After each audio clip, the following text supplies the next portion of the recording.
तख्ता पलट, देश निकाला और अब सजाए मौत। एक वक्त था जब वो मदर ऑफ ह्यूमैनिटी कहलाती थी। आज उन्हीं पर मानवता के खिलाफ अपराध का सबसे बड़ा दाग लगा है। बांग्लादेश की 5 बार की प्रधानमंत्री शेख मुजीबुर रहमान की बेटी शेख हसीना के नाम इतिहास का वो पन्ना लिखा गया है जिसे सुनकर दुनिया सन्न है। नमस्कार, मैं हूं सिद्धार्थ प्रकाश। आज ढाका की एक अदालत के अंदर जब जज साहब ने फैसला सुनाना शुरू किया तो बाहर सड़कों पर सन्नाटा था और जैसे ही उन्होंने कहा मुजरिम शेख हसीना सजाए मौत, कोर्ट रूम तालियों और नारों से गूंज उठा। यह महज एक फैसला नहीं है, यह एक युग का अंत है।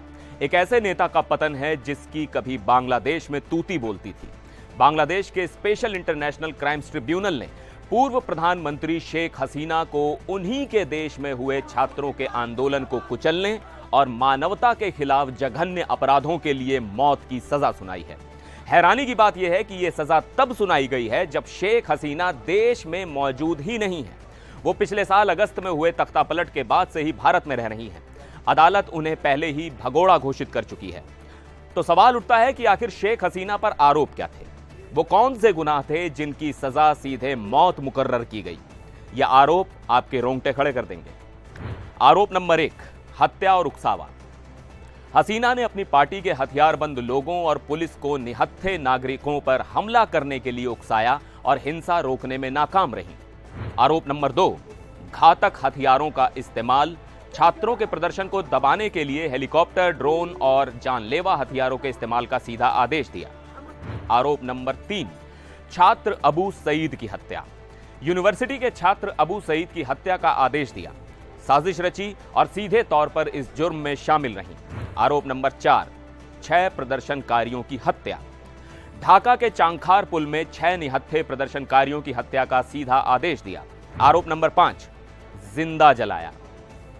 5 प्रदर्शनकारियों को गोली मारकर उनकी लाशें जला दी गईं और 1 प्रदर्शनकारी को जिंदा जला दिया गया। यह सब हसीना के आदेश पर हुआ। अब सोचिए, यह आरोप किसी आतंकवादी पर नहीं है, बल्कि एक देश की 5 बार की प्रधानमंत्री पर लगे हैं। संयुक्त राष्ट्र की रिपोर्ट के मुताबिक पिछले साल जुलाई अगस्त में हुए उस छात्र आंदोलन में, जिसे जुलाई अपराइजिंग कहा गया, करीब 1400 लोग मारे गए थे, हजारों लोग घायल हुए थे। यह 1971 के बाद बांग्लादेश का सबसे बड़ा और सबसे खूनी संघर्ष था और इस पूरे मामले में सबसे बड़ा मोड़ तब आया जब हसीना के ही पूर्व पुलिस चीफ चौधरी अब्दुल्ला अल ममून सरकारी गवाह बन गए। उन्होंने कोर्ट में जुर्म कबूल कर लिया और हसीना के खिलाफ गवाही दी। हालांकि दूसरे सहयोगी पूर्व गृह मंत्री असदुज्जमा खान कमाल को भी मौत की सजा सुनाई गई है और वो भी फिलहाल फरार है। इस फैसले के बाद पूरा ढाका एक छावनी में तब्दील हो चुका है। सड़कों पर आगजनी, बम धमाके और दहशत का माहौल है। पुलिस ने शूट एट साइट यानी देखते ही गोली मारने के आदेश जारी कर दिए हैं। शेख हसीना की पार्टी आवामी लीग के कार्यकर्ता सड़कों पर हैं और दूसरी तरफ आम लोग हसीना के पिता शेख मुजीबुर रहमान के घर को तोड़ने के लिए जेसीबी लेकर पहुंच गए, जिन्हें रोकने के लिए पुलिस और सेना को लाठीचार्ज और साउंड ग्रेनेड का इस्तेमाल करना पड़ा।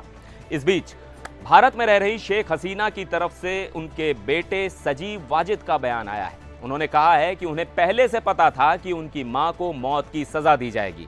वाजिद ने कहा है कि उनकी मां भारत में सुरक्षित हैं और उनकी पार्टी इस फैसले को हल्के में नहीं लेगी। ये बयान एक खुली चेतावनी की तरह है। एक तरफ बांग्लादेश की सरकार और अदालत है, दूसरी तरफ एक अपदस्थ प्रधानमंत्री और उसकी पार्टी के लाखों समर्थक। अब सवाल यह है कि क्या यह फैसला बांग्लादेश में शांति लाएगा या फिर एक नए और ज्यादा खूनी गृह युद्ध की शुरुआत करेगा? क्या भारत में रह रही शेख हसीना को कभी बांग्लादेश प्रत्यर्पित किया जाएगा और क्या इस सजा पर कभी अमल हो पाएगा? इन सवालों का जवाब भविष्य के गर्भ में है, लेकिन आज बांग्लादेश के इतिहास में एक ऐसा अध्याय जुड़ गया है जिसे आने वाली सदियां याद रखेंगी। इस फैसले पर आपकी क्या राय है? हमें कमेंट बॉक्स में जरूर बताइएगा। फिर मिलेंगे एक और वीडियो में। देखते रहिए एनडीटीवी इंडिया।